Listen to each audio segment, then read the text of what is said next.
రాకేష్ గారు మీరు అన్నట్లుగా ప్రతి ఆధారాన్ని కూడా సిట్ సేకరించే ముందుకు వెళ్తోందనేది కనిపిస్తూ ఉంది. రవికిరణ్ గారు మీరేం చెప్తారండి? హైకోర్టును ఆశ్రయించారు, అక్కడ డిస్మిస్ అయింది, సుప్రీంకోర్టును ఆశ్రయించారు, అంటే అన్ని అవకాశాలని ట్రై చేశారు, ఇంకెక్కడా కూడా ఊరట అనేది దక్కలేదు. కాబట్టి ఇక తప్పనిసరి పరిస్థితి అంటే వారే సిట్కి విచారణకు వస్తున్నామని చెప్తూ విచారణకు హాజరవుతా ఉన్నారు. అంటే వారికి నచ్చినప్పుడు సరే ఏదైతే విచారణకైతే వస్తున్నారు. ఫైనల్గా ఏం జరగవచ్చు అనుకుంటున్నారు? ఈ కేసుని మీరు అబ్జర్వ్ చేస్తున్నారు కదా, ముందు నుంచి మనం చాలా డిబేట్స్లో కూడా మాట్లాడుతూ వస్తున్నాం. అవునండి నవీన్ గారు, ముందుగా మీకు తోటి ప్యానలిస్టులకి ఏబిఎన్ విషయాలందరికీ నమస్కారం అండి. ప్రధానంగా జగన్మోహన్ రెడ్డి గారండి, ఆయన అరిగిపోయిన గ్రామ్ ఫోర్డ్ రికార్డ్ లాగా విలువలు, విశ్వసనీయత, మాట తప్పని వంశం అని చెప్పి ఏ రకంగా అయితే 2019 ముందు ఏదో పాదయాత్ర చేసి అక్కలు చెల్లెముల యొక్క తాలిబొట్లు తెగిపోతున్నాయి, మద్యాన్ని పూర్తిగా నిషేధిస్తాను, నాకు అవకాశం ఇవ్వండి, నిషేధించలేకపోతే 2024 ఎన్నికల్లో ఓటే అడగను, నన్ను నమ్మండి అన్న వ్యక్తి ఈరోజు 5 ఏళ్లలో చేసింది ఏంటంటే ఓ పెద్ద కుంభకోణం మద్యాన్ని కేంద్రంగా చేసుకొని ఓ పక్కనేమో వినియోగదారు రేటు పెంచేశాడు, ఇంకో పక్కనేమో చీప్ లిక్కర్తో ఆరోగ్యం పోగొట్టాడు, ఇంకో పక్కన వాళ్ళ అన్యాయులు వాళ్ళ పార్టీకి కావాల్సినటువంటి 1000 కోట్లు కూడేసుకున్నారు. ఈ పెద్ద కుంభకోణకు దారి తీసిన వ్యక్తి ఏ రకంగా ఏ మొహం పెట్టుకుని విలువలు, విశ్వసనీయతలు, గోర్చుకుడికాయని మాట్లాడతారండి ఆయన? ఈరోజు మీరు ఎస్ఐటి ఒక ఎఫ్ఐఆర్ నమోదైంది, ఎకనామిక్ అఫెన్సెస్ ఎఫ్ఐఆర్. ఇది ఏదో సివిల్ కేసు లేకపోతే ఏదో మర్డర్ కేసు, క్రిమినల్ కేసు కాదండి. ఇది ఎఫ్ఐఆర్ సిఐడికి నమోదు చేసిన ఎఫ్ఐఆర్. ఇది సెప్టెంబర్ 2024లో చేసినటువంటి ఎఫ్ఐఆర్. దీని మీద ప్రాథమికంగా విచారణ చేశారు. ఆ తర్వాత ప్రభుత్వం ఇది తీవ్రత గమనించి ఎస్ఐటి ఏర్పాటు చేశారు. ఎప్పుడు ఎస్ఐటి ఏర్పాటు చేశారు? 5/2/2025 జీవో నెంబర్ 262. అంటే ఒక 5 మాసాలు అవుతుంది. 5 మాసాలుగా సిట్ బృందం ఎస్వి రాజశేఖర్ బాబు గారి ఆధ్వర్యంలో సిట్ బృందం అన్ని విధాల కూలంకషంగా చాలా నిర్ఘాంతపోయే విషయాలు, ప్రజలు ఎప్పుడు ఊహించిన విషయాలు బయటికి తీసుకురాగలిగారు. ఇది సిట్ సాధించిన విజయమే కదండి. ఎవరండి Rajakesh Reddy?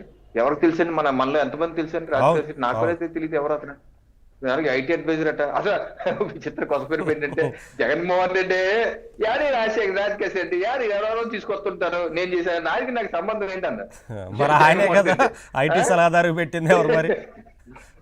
2/7/2019 GO number 65 adviser, IT adviser గా పెట్టుకుని లిక్కర్ కుంభకోణం సంచులు మోయించాడండి.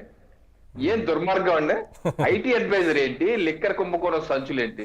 ఏదో సిగ్గుసర ఉందా అండి? లిక్కర్ పాలసీ అడ్వైజర్ గా మారారు. ఇప్పుడు బాలాజీ గోవిందప్ప ఎంతమంది తెలిసింది ఆయన? బాలాజీ గోవిందప్ప ఎవరు తెలుసు? ఓకే, మనకి కృష్ణమోహన్ రెడ్డి గారు తెలుసు, ఓఎస్డి తెలుసు, లేకపోతే chief minister secretary Dhananjaya Reddy గారు తెలుసు. సో మిగతా వాళ్ళు ఎవరు తెలుసు? సత్యప్రసాద్ గారు ఆయన తెలుసు, special officer liquor access department ఉన్నారు ఆయన తెలుసు. చాలా తెలియని పేర్లు, చాణక్య అట, ఇక పైలా ఏదో పేరట, 11 మంది అరెస్ట్ అయ్యారండి. అలాగే అనేకమైన నిర్ఘాంతపోయే విషయాలు, అనేక వీడియోలు, వాయిస్ రికార్డింగ్లు, ఏ రకంగా మల్టీ లెవెల్లో రౌటింగ్ చేయించడాలు, సినిమాలకు కూడా తీయటాలు, సినిమాలకు స్పాన్సర్లు, బెంగళూరులో రియల్ ఎస్టేట్ పెట్టుబడులు, ఎన్ని ఒకటోటిగా ఒక ఆర్థిక నేరం తీయాలంటారండి ఆధార సహితంగా 1 by 1 లింక్ అంతా సెట్ చేసుకుని రావాలండి. ఇది కొంచెం ఆర్థిక నేరాలు టైం పడతాయండి. దీనిలో ఈడీ కూడా ఇన్వాల్వ్ అయ్యింది ఆల్రెడీ. ఈడీ కూడా విచారణ చేస్తుంది దాని మీద. వాళ్ళు కూడా ఎప్పుడో నిన్న చూడండి, భూపేష్ బఘేల్ ఛత్తీస్గఢ్ మాజీ ముఖ్యమంత్రి కొడుకు ఇదే లిక్కర్ స్కామ్ లో ఆ రాష్ట్రంలో చేశాడు. నిన్న ఈడీ ఎత్తుకెళ్ళిపోయింది ఆయన కొడుకుని. అది కూడా 1000 కోట్లు కుంభకోణమే. వాళ్ళు కూడా అక్కడ అంతే దొంగ స్టిక్కర్లు అన్ని చేసి అమ్మారు, డబ్బులు చేస్తున్నా ఈడీ షడంగా వచ్చి తీసుకుపోయింది. అలాగే మన రాష్ట్రంలో కూడా షడంగా వచ్చి తీసుకుపోతే ఈడీ ఎప్పుడు. అదొకటి. 2, నిన్న మొన్న ఏదైతే చూస్తుంటే మిథున్ రెడ్డి గారి గురించి వాళ్ళ పేపరు, వాళ్ళ ఛానల్ ఊదరగొట్టేస్తుంది. చాలా అమాయకుడు, పిల్లగాళ్ళు, మాజీ ముఖ్యమంత్రి భాష చెప్పాలంటే పిల్లలందరినీ తీసుకొచ్చి అరెస్ట్ చేస్తారు. మన కితాబ్ కూడా ఇస్తాడు. ధనంజయ రెడ్డి లాంటి, Krishnamohan Reddy first class officer నా జీవితంలో చూడలేదు, నీ సర్టిఫికేటే కావాలి జనాలకి. ఇంకా ఇప్పుడు మిథున్ రెడ్డి గారి పేరు వచ్చినప్పటి నుంచి ఆయనకి అన్ని ఇది రాజ్యాంగబద్ధంగా ఉన్నటువంటి దేశంలో ఉన్నటువంటి అత్యుత్తమ న్యాయస్థానం, ఉన్నతమైన న్యాయస్థానాలకు ఆయన కూడా వెళ్ళారు కదా. అన్ని న్యాయస్థానాలు 2 సార్లు హైకోర్టు అయింది, 2 సార్లు సుప్రీంకోర్టు అయింది. ఏప్రిల్ 2025లో, ఏప్రిల్ 3 అనుకుంటా, 2025లో వారు హైకోర్టుకి వెళ్ళారు. అప్పుడు హైకోర్టు అడిగింది ఏంటి?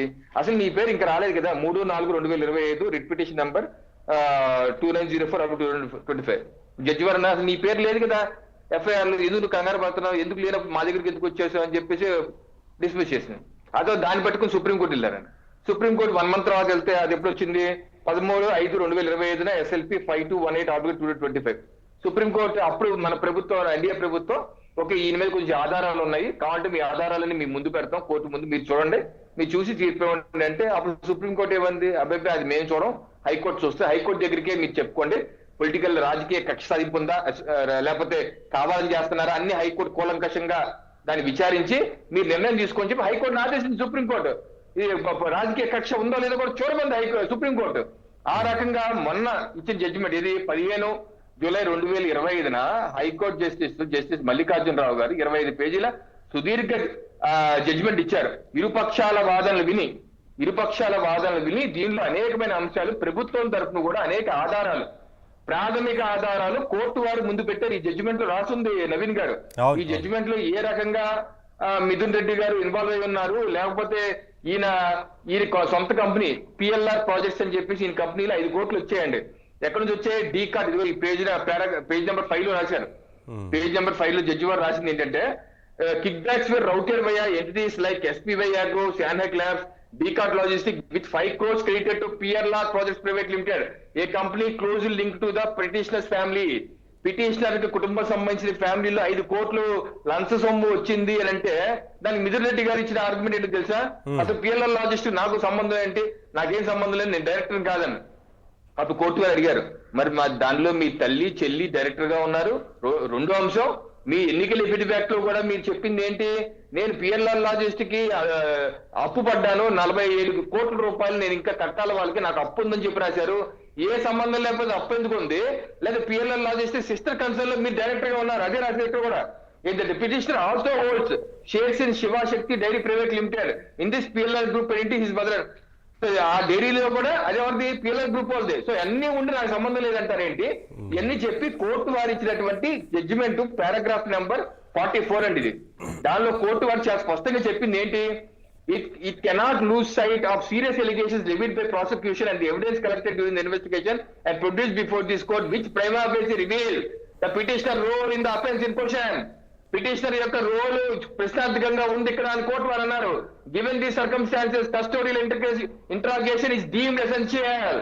ఈ ఉన్న పరిస్థితుల్లో ఆయన కస్టడీలో తీసుకొని విచారించవలసిన అవసరం ఉంది ఉంది ఉంది అని కోర్టు వారు చెప్పి తీర్పిచ్చాక ఈ రోజు సాక్షి మీడియా వైసీపీ నాయకులు ఆయన ఏదో చిన్నపిల్లవాడు ఆయనకి సంబంధం లేదంటారు ఏంటంటే, కోర్టు వారు ప్రాథమిక వారి వాదనలు వినిపించిన దాంట్లోనే వారు దొరికిపోయారు కదా, దొరికిపోయారు. ఇవన్నీ పెట్టి ఆయన ముందుంచి ఆయన ఫర్దర్ గా ఇన్వెస్టిగేషన్ విచారించాలి, ఇంట్రాగేషన్ చేయాలని కోర్టు వారు చెప్తున్నారు. ఇంత ఇదిగా ఉన్నప్పుడు మీరు మా ప్రభుత్వం మీద బురద జల్లుతారండి. ఇన్ని అవకాశాలు, మీరేమో చంద్రబాబు నాయుడు గారిని మిగతా వాళ్ళేమో రాత్రి పేరు యాడ్ చేసి రాత్రి అరెస్ట్ చేసుకుపోతారా, మేమేమో అన్ని రాజ్యాంగబద్ధంగా ప్రజాస్వామ్యబద్ధంగా అన్ని అవకాశాలు ఇచ్చి మీరు ఎన్నిసార్లు కోర్టులకు వెళ్ళండి అవకాశాలు ఇచ్చి అన్ని చేసి దానిలో ఆధారం ఉందని కోర్టు వారు అని ఈ రోజు విచారణ రమ్మనమంటే మా ప్రభుత్వం మీద బురద జల్లడం సమంజసం కాదు. ఇది పెద్ద కుంభకోణం. మిథున్ రెడ్డి గారు వస్తారు, ఆయన ఆల్రెడీ ఇచ్చినట్టున్నారు పోలీసులు కమ్యూనికేషన్, ఆల్రెడీ టికెట్లు కూడా ఇచ్చారని చెప్పేసి ఇవాళ సాక్షి పేపర్ మెయిన్ పేపర్ లో రాశారు. ఆల్రెడీ సిట్ అధికారులకు ఇంటిమేట్ చేశాము, ఆయన టికెట్ వివరాలు కూడా ఇచ్చాము, సో మేము హాజరవుతామని చెప్పి రాశారు పేపర్ లో. బహుశా ఇవాళ మధ్యాహ్నం పూట ఇప్పుడు వస్తారు.